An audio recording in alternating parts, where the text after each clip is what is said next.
И вчера по одному матчу эти команды уже успели провести. Иссыкуль здесь тем временем гол.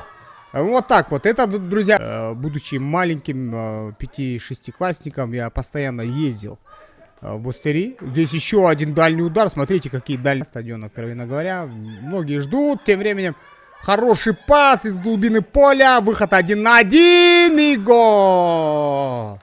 Представители Чуйской области забивают гол, и тем самым природные данные тоже имеют значение, как вы знаете, да, вот скорость стартовая. Здесь еще один момент, выход 1 на 1, и ворота пустые, нужно забивать, и гол! Игроки из Чуйской области забивают второй. Итак, подача с фланга. Высоко, и мяч в перекладину попадает. Неплохо. 10 минут до завершения. Здесь отличная передача с фланга. И третий гол. Вот так вот, друзья. Молниеносная атака. Детские футбольные соревнования. Юношеские футбольные соревнования, друзья. Удар по воротам и 4-1. Ну вот и стандарт. Вот и стандарт. Подключение центрального защитника. Празднование в стиле Криштиану Роналду. Давид Елфимов в составе команды из Иссыкуля. Наиль Болотов. Подача с фланга. И перелетает всех мяч и залетает в ворота. Вот так вот счет 4-2. Забивает Адиль Асылбеков под 11 номером.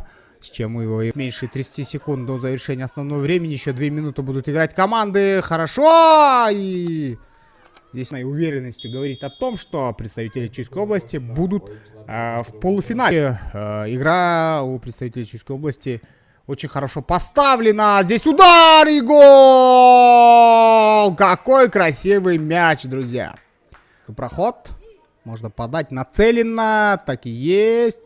И в свои ворота мяч заходит. Залетает. Таким образом 6-2, друзья. 6-2. Да. Забивать можно. В падении передача получилась. И добить уже здесь. Ну и все, завершается у нас матч, друзья. 6-2. Вторая победа у команды из Чуя. Выходят они из группы. Ну...